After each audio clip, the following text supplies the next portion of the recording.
Assalamualaikum and good day. My name is Amir Hakim bin Rizal, and today I'll be presenting about leadership and teamwork, which was one of the modules under our industrial training preparatory course on behalf of my teammates. So let's get started, shall we? And so this is the full list of our group, which would include myself, Amir Hakim bin Rizal, Yogesh Manimaran, Lin Fang Jun, and Amelin Grace. We are all under the same program, being mechanical engineering, with the specialization under aeronautics, and our facilitator being Dr. Muhammad Fairuz bin Shamsuddin. And so this would be the task for our module, right, which will be to describe this picture, right, and relate it to the leadership qualities that we have learned within the module. And so for starters, we can pick out some of the major observations that could be made about this picture. So yeah, firstly, you can see that there's five people in the image, and we can label each of them with their individual labels, being A, B, C, D, and E.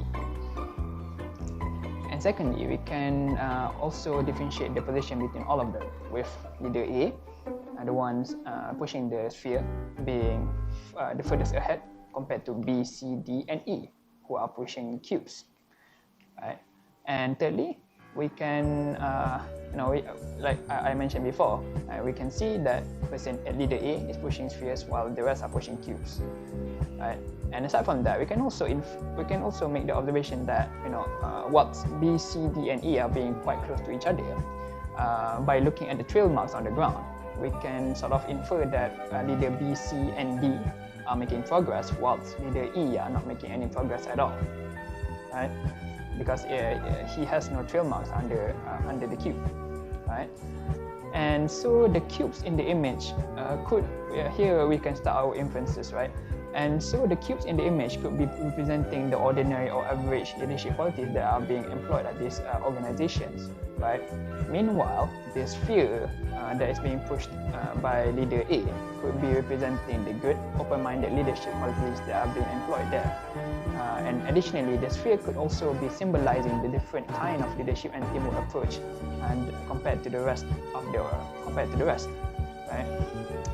And so lastly, we can see that we can sort of like infer the scenario and or the settings that are taking place in this image. Right? It could be either maybe it could be within one company, between different departments with different leaders and their own teams, or even in an industry in general, in an open market between different companies, right? Those are the possible scenarios. And so here we can relate to the previous point about the types of leadership being employed.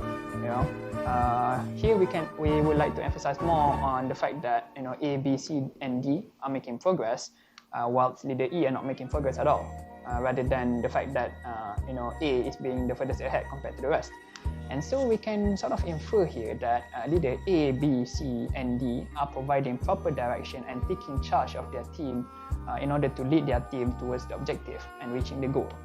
Meanwhile, leader E, because he is not making any progress, we could infer that it seems that he's not leading the team correctly and not giving any proper instructions towards the team, which would cause them to fall behind compared to the rest, because they are not making any progress at all in regards to their work.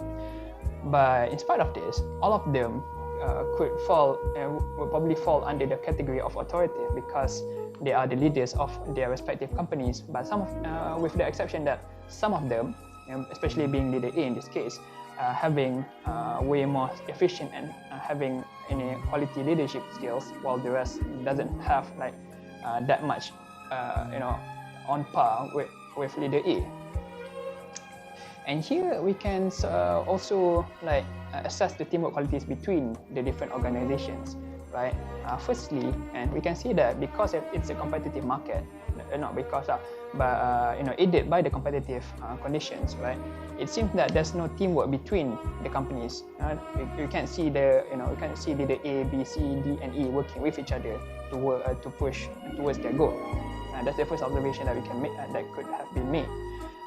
Secondly, taking a look at leader A, like we mentioned numerous times before, right? It seems that she has the most optimal teamwork within her company or organization. That is why that is possibly why she is located further ahead compared to the rest of her peers. And for leader B and C, they have more or less the same distance ahead, which would mean that they are both probably the same companies that have the same level of teamwork and competency, but not as optimized as say leader A. And then lastly, between the organizations that are actually making progress, we have leader D, which could have the least amount of teamwork amongst the others. They still efforts to promote teamwork, and they are still making progress for sure. But the method they are using definitely is not optimal or optimal enough to be competitive compared to the others. And then lastly, we arrive at leader E, which, as we inferred before, seems to not be making progress at all, right? So yeah, we can infer that there's no effective teamwork at all within their organization. And here we can also explore the different kind of thinking skills that may have been employed by the different leaders. And so we start with leader A, which, because of her being the furthest ahead, we can infer that she as the leader could have the best critical and thinking skills, problem solving, adapting to challenges, and strategizing. Leader A could also be more open to more ideas, as shown by the rounded ball, and not being too by the book and too rigid with the rules, right? Which means she is more flexible. And these are the sort of like leadership qualities that allow someone or an organization in general to be further ahead compared to their competitions.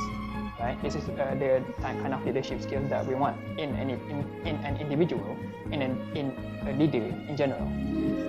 Moving ahead, we have leader B and C, like we mentioned before, seems to be making the equal amount of progress.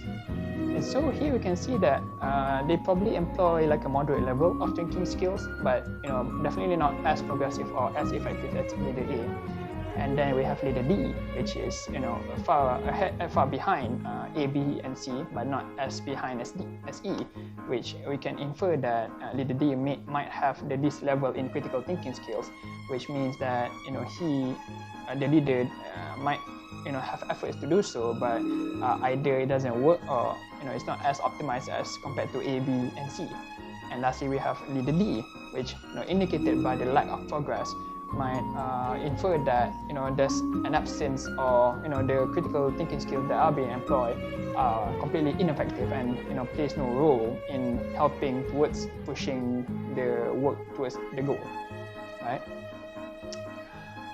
So yeah, that's all the inferences and observations that could have been made about that in regards to leadership. So yeah, I hope that you enjoyed your time. Thank you for your time and consideration. Assalamualaikum, and have a good day.